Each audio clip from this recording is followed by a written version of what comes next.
श्री कृष्ण अर्जुन से बोलते हैं, हे अर्जुन, तुम युद्ध भूमि में खड़े हो, शत्रुओं को पराजित करने के लिए दुर्गा देवी की स्तुति करो।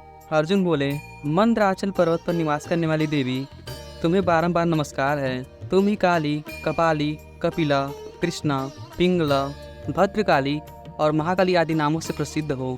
तुम्हें बारंबार प्रणाम है। दुष्टों पर प्रचंड कोप करने के कारण तुम चंडी कहलाती हो। भक्तों को संकट से तारने के कारण तुम तारनी हो। तुम्हारे शरीर का दिव्य वर्ण बहुत सुंदर है। मैं तुम्हें प्रणाम करता हूँ। तुम ही सौम्य और सुंदर रूप वाली कात्यायनी हो और तुम ही विकराल रूप धारणी काली हो। तुम ही विजया और जया के नाम से विख्यात हो। मोर पंख की तुम्हारी ध्वजा है। नाना प्रकार के आभूषण तुम्हारे अंगों की शोभा बढ़ाते हैं। तुम भयंकर त्रिशूल, खड्ग और खेटक आदि आयुधों को धारण करती हो। नंद गोप के वंश में तुमने उतार लिया था, इसलिए गोपेश्वर श्री कृष्ण की तुम छोटी बहन हो, परंतु गुण और स्वभाव में सर्वश्रेष्ठ हो। महिषासुर का रक्त बहाकर तुम्हें बहुत प्रसन्नता हुई थी। तुम कौशिक गोत्र में उतार लेने के कारण कौशिकी नाम से भी प्रसिद्ध हो। तुम पीताम्बर धारण करती हो। मैं तुम्हें बारंबार प्रणाम करता हूँ। उमा, शाकंभरी, श्वेता, कृष्णा, कैडवनाशिनी, हिरण्याक्षी, सुदुबराक्षी आदि नाम धारण करने वाली देवी, तुम्हें अनेकों बार नमस्कार है। तुम वेदों की स्तुति हो। तुम्हारा स्वरूप अत्यंत पवित्र है। वेद और ब्राह्मण तुम्हें प्रिय हैं। जम्बू, कटक और चैत्य वृक्षों में तुम्हारा नित्य निवास है। तुम समस्त विद्याओं में ब्रह्म विद्या और देवधानियों की महानिद्रा हो। हे भगवती, तुम कार्तिकेय की माता हो। दुर्गम स्थानों में वास करने वाली दुर्गा हो। सावित्री, स्वाहा, स्वधा, कला, काष्ठा, सरस्वती, वेद माता तथा वेदांत, ये सब तुम्हारे ही नाम हैं।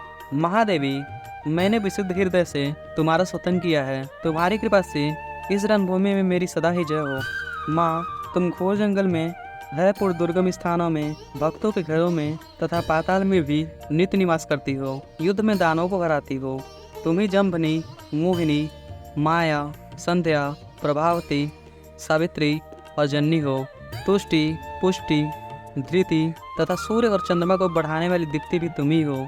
अर्जुन की इस भक्तिभाव से प्रसन्न होकर माता दुर्गा अंतरिक्ष में भगवान श्री कृष्ण के सामने आकर खड़ी हो गई और इस प्रकार बोली, तुम कुछ ही समय बाद शत्रु पर विजय प्राप्त करोगे।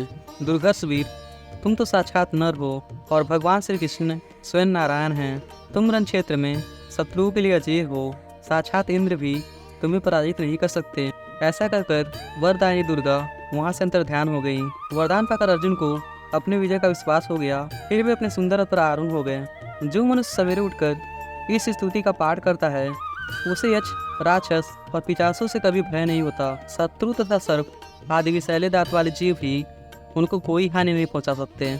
इसका पाठ करने से विवाद में विजय प्राप्त होती है और बंदी बनने से मुक्त हो जाता है। वह कठिन संकटों से पार हो जाता है और चोर भी उसे छोड़ देते हैं। वह संग्राम में सदा विजयी होता है और विशिष्ट लक्ष्य भी प्राप्त करता है। इतना ही नहीं, इसका पाठ करने वाला पुरुष आरोग्य और बल से संपन्न हो 100 वर्षों की आयु तक जीवित रहता है।